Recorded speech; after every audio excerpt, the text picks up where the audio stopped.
Hello दोस्तों, अभी मैंने रिसेंटली अपने चैनल के ऊपर 12th क्लास का, 10th का और 9th का सिलेबस स्टार्ट किया फिजिक्स का। तो 12th के इससे पहले मैं 4 वीडियोस बना चुका हूँ, आप देख सकते हो उनमें जाकर इस चैप्टर के बाकी के टॉपिक्स को। आज का हमारा जो टॉपिक है वो रहेगा electric dipole and dipole moment. उसके बाद हम देखेंगे कि जो फील्ड होता है इलेक्ट्रिक फील्ड वो डाइपोल के कारण कितना होता है, एक्सियल पॉइंट के ऊपर और इक्वेटोरियल पॉइंट के ऊपर। तो सबसे पहले देखिए इलेक्ट्रिक डाइपोल जो है उसको, इलेक्ट्रिक डाइपोल को हम किस तरह से डिफाइन करते हैं। इलेक्ट्रिक डाइपोल जो होता है सिंपल सा, इलेक्ट्रिक वर्ड का मतलब electric charges, di means two pole. Magnet के लिए पोल वर्ड का मतलब होता है नॉर्थ पोल, साउथ पोल। यहां इलेक्ट्रिक चार्जेस जब हम पढ़ते हैं तो पोल का मतलब होता है एक नेगेटिव चार्ज है हमारे पास और दूसरा पॉजिटिव चार्ज। तो यह डाइपोल का मतलब एक नेगेटिव और दूसरा पॉजिटिव चार्ज हमारे पास होगा। तो इस कॉम्बिनेशन को, यानी एक pair of two charges of equal magnitude and opposite polarity separated by small distance is known as electric dipole. यानी एक पेयर है, किसका पेयर है, टू चार्जेस का जिनका मैग्नीट्यूड सेम है लेकिन पोलरिटी यानी एक पॉजिटिव और दूसरा नेगेटिव और स्मॉल डिस्टेंस इनको सेपरेट किया गया है। तो ये जो कॉम्बिनेशन है यही क्या कहलाता है, इलेक्ट्रिक डाइपोल। तो आप लिख सकते हैं a pair of two charges of equal magnitude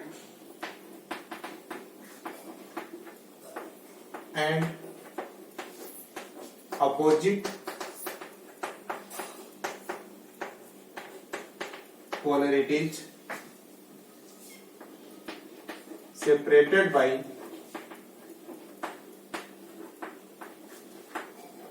small distance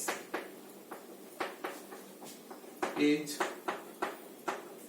known as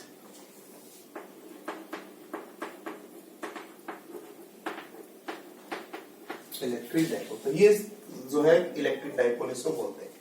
अब इसी में देखिए, अब हम ये इलेक्ट्रिक डाइपोल है, इन दोनों के कॉम्बिनेशन को बोलते हैं।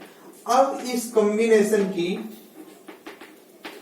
स्ट्रेंथ बताने वाली एक क्वांटिटी हम डिफाइन करते हैं जो कि हमारे पास है डाइपोल मोमेंट। तो क्या है देखिए dipole moment, it gives the strength of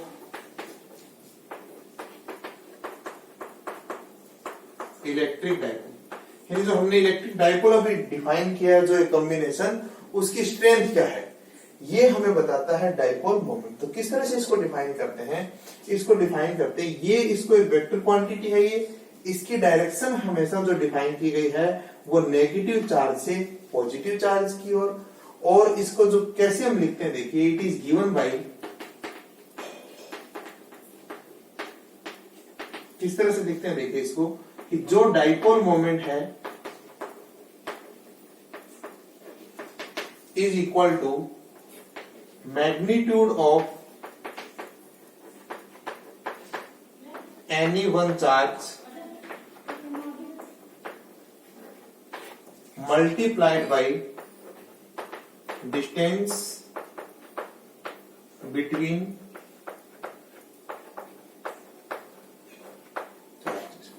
तो यहां कोई से भी एक चार्ज का मैग्नीट्यूड लेंगे वो तो Q होगा। डाइपोल मोमेंट को हम किसी लिखेंगे P से। कोई भी एक चार्ज का मैग्नीट्यूड लेंगे वो Q होगा और जो इनके बीच डिस्टेंस है वो कितनी हमने मानी है 2a। 2a की जगह आप a भी ले सकते हो इसको, लेकिन अभी हम आगे के टॉपिक्स करेंगे जो फील्ड निकालेंगे इस डाइपोल के कारण।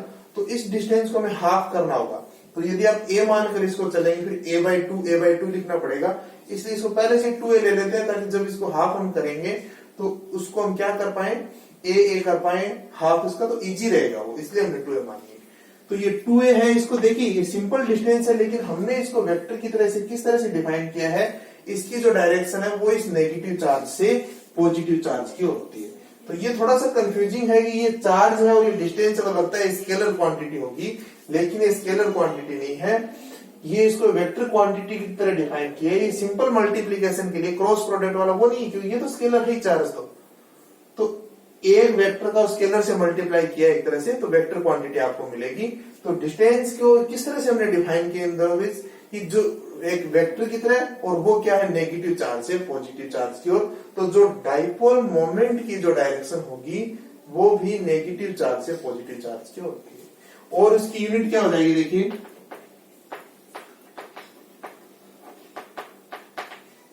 कूलाम, चार्ज की यूनिट कूलाम, और ये मीटर। तो ये आप थोड़ा ध्यान रखेंगे, ये भी सेंटीमीटर जैसा दिखता है। सेंटीमीटर में सी और एम दोनों स्मॉल लेटर्स होते हैं। ये सी कैपिटल है कूलाम के लिए, साइंटिस्ट नेम से जो भी यूनिट स्टार्ट होती है उनका फर्स्ट लेटर यूनिट में कैपिटल आता है, और ये मीटर, तो कूलाम इंटू मीटर, ये डाइपोल मोमेंट है। अब देखिए, देखो आगे हमें यूज करना होगा कि जो हम इसके कारण क्या निकालेंगे, फील्ड।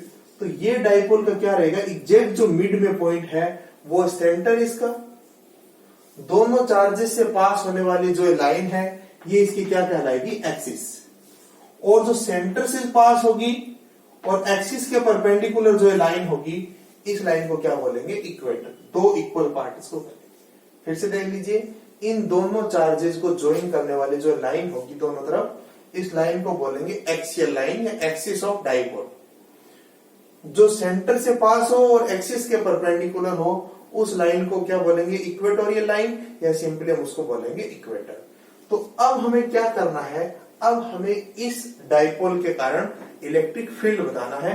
तो वो हम इलेक्ट्रिक फील्ड बताते हैं पहले एक्सिस के ऊपर, उसके बाद इक्वेटर के ऊपर। तो अब हमारी नेक्स्ट हेडिंग जो है वो रहेगी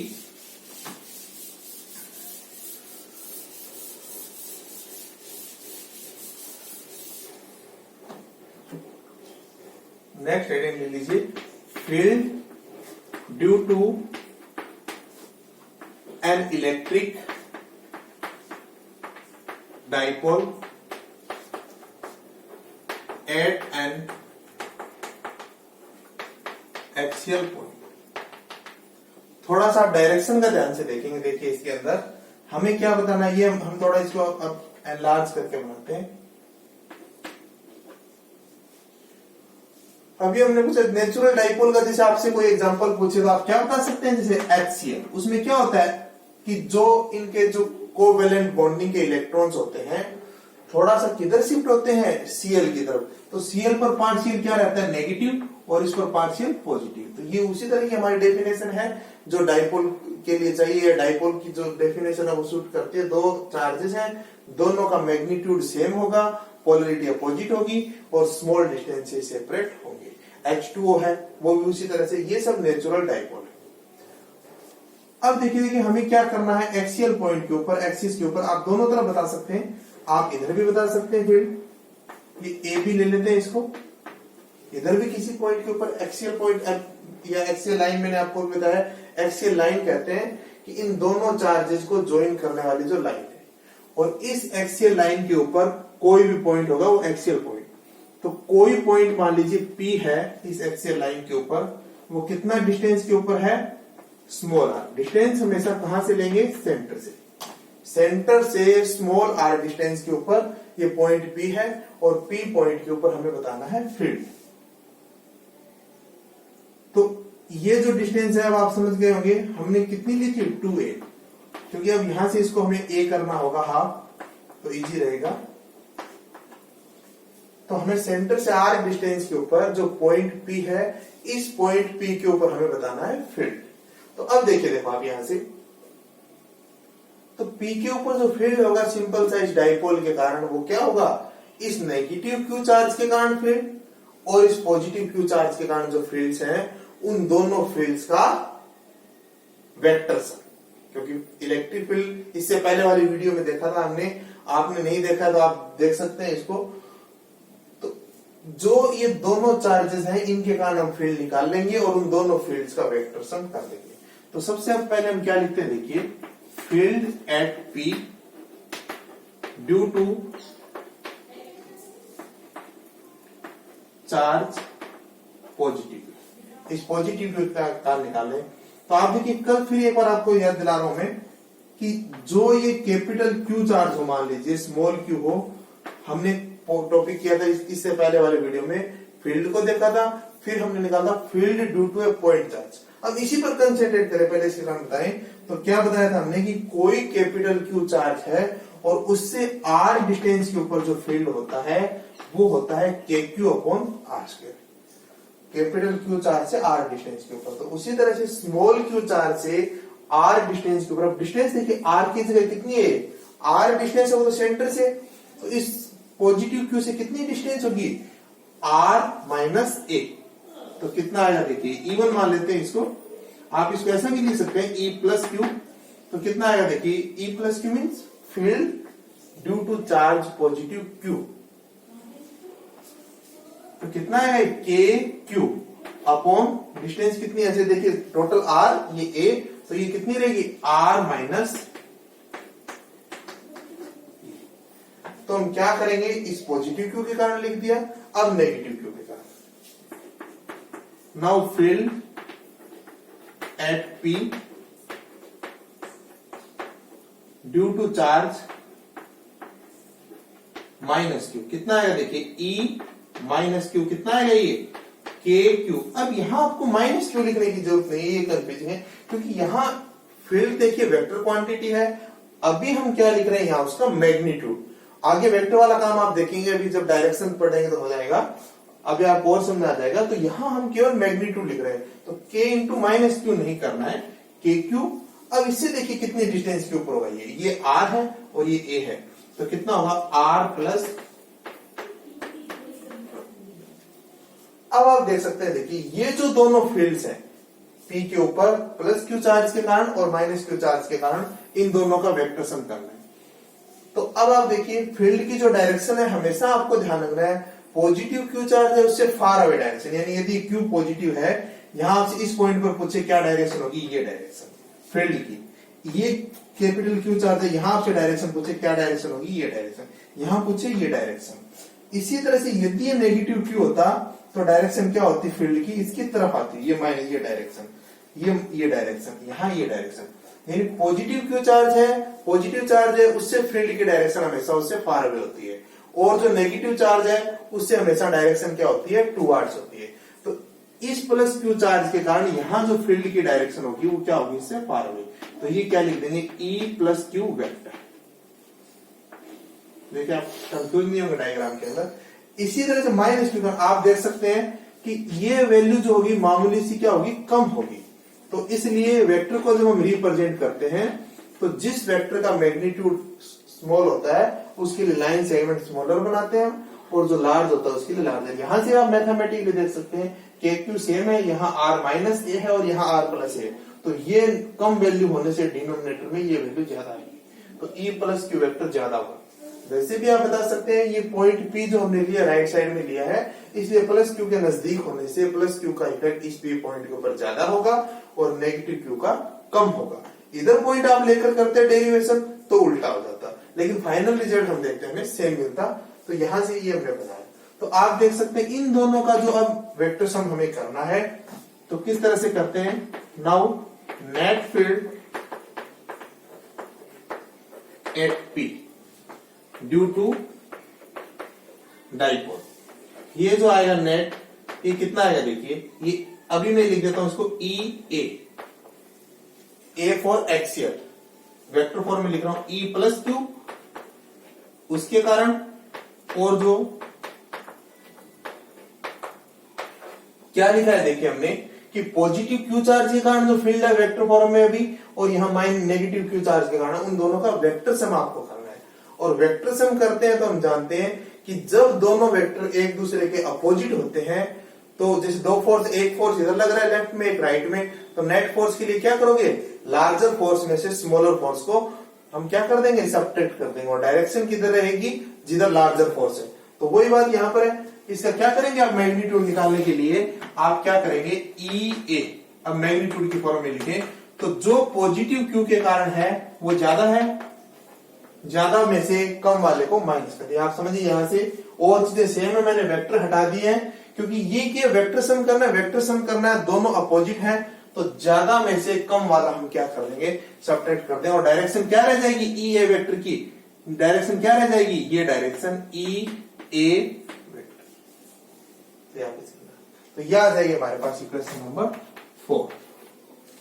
अब क्या करेंगे आप, ये दोनों वैल्यूज ई प्लस क्यू और ई माइनस क्यू, यहाँ सिंपल आपको मेन डायरेक्शन का समझना था, तो यहाँ पे तभी हमने माइनस नहीं लिखा, मैंने कहा था समझ में आ जाएगा, यहाँ मैग्नीट्यूड लिखा है, वो माइनस काम यहाँ अपने आप हो गया, क्योंकि ये डायरेक्शन आपको लेफ्ट में क्यों मिली, क्योंकि चार्ज नेगेटिव था, और नेगेटिव के लिए फील्ड की डायरेक्शन उसकी टुवार्ड्स होती है और पॉजिटिव से फार अवे होती है, तो अपने आप इस माइनस ने काम या डायरेक्शन में यहाँ करवा दिया। तो अब आप क्या करेंगे, बाय इक्वेशंस 1, 2 एंड 4, यानी 1 और 2 से वैल्यूज पुट कर देंगे 4 में, तो क्या आएगा देखिए, ई ए है वो कितना आएगा, ई प्लस क्यू, तो साथ साथ क्या है, जब आप वैल्यूज पुट करेंगे के क्यू क्या है, इसमें भी के क्यू और इसमें भी के क्यू कॉमन आ जाएगा, क्या आएगा 1 अपॉन आर माइनस ए का square minus 1 upon R plus A का होल स्क्वायर। अब आप क्या करेंगे, यहां से देखिए, अब तो मैथमेटिकल सोल्व करना है आपको, क्या एलसीएम लेंगे आप, आर माइनस ए का whole square are plus A का होल स्क्वायर, इधर कितना आएगा, आर प्लस ए का whole square minus R minus A का, फिर जब आप इसको सोल्व करेंगे के क्यू कितना आएगा, देखिए ये क्या होता है, A minus B into A plus B, क्या होता है, A square minus B square, यानी R square minus A square और इस पूरे का होल स्क्वायर, क्योंकि simple R minus A into R plus A होता तो R square minus A square होता और इस पूरे का होल स्क्वायर हम कर देंगे। इसी तरह से यहां क्या लिखेंगे, R square plus A square plus 2RA, और इधर आप लिखेंगे R square plus A square minus 2RA, तो इससे कैंसिल आउट हो जाएगा क्योंकि बीच में माइनस है, तो यहां से हम सारा सोल्व करके इसको क्या लिख देंगे, देखिए इधर यहां से हम क्या लिख देंगे, उसके बाद ई ए जो हमें मिलेगा फाइनली क्या मिलेगा, के क्यू ये है 2RA, 2RA और 2RA कितने हो जाएंगे, 4RA, ये मैं सोचे माइनस का है, माइनस से भी मल्टीप्लाई करो 4RA हो जाएगा ये, और फिर क्या होगा यहां से, ये R square minus A square का होल स्क्वायर, यह आ जाएगी इक्वेशन नंबर हमारे पास 5।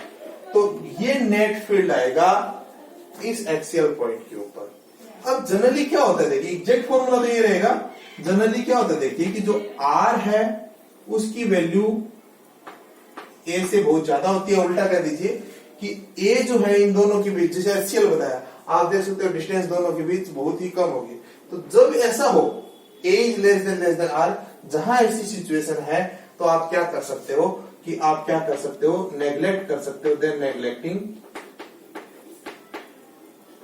ए स्क्वायर, तो क्या आएगा देखिए यहां से ई ए जो आपको मिलेगा यहां से वो मिलेगा के क्यू, साथ में इसको अरेंज करके लिख देता हूं, देखिए 2 इधर लिख देता हूं, ये इधर लिख देता हूं, आगे क्या किया देखिए मैंने, के as it is Q as it is, इस आर को भी एज इट इज लिखा है, 4A है इसको क्या लिखा 2 इंटू 2A, क्यों लिखा, क्योंकि ये Q इंटू 2A क्या बन जाएगा, ये अभी हमने देखा था डाइपोल मोमेंट, इसलिए इधर क्या रहेगा आर स्क्वायर और इसकी पावर और है तो कितनी रह जाएगी, स्क्वायर का स्क्वायर, ए स्क्वायर को हमने नेग्लेक्ट कर दिया क्योंकि जो बहुत कम होता है उसको नेग्लेक्ट कर सकते हैं, तो एक आर से कैंसिल आउट हो जाएगा, तो कितना आ जाएगा यहां से आप देख सकते हैं 2K एज इट इज और Q इंटू 2A बनेगा P, 2KP अपॉन RQ, तो ये हमारे पास वेक्टर फॉर्म में आ जाएगा EA अभी सॉरी स्केलर फॉर्म में 2KP अपॉन RQ, और वेक्टर फॉर्म में इसको लिखना है हमें इसी को, तो हम क्या लिख देंगे देखिए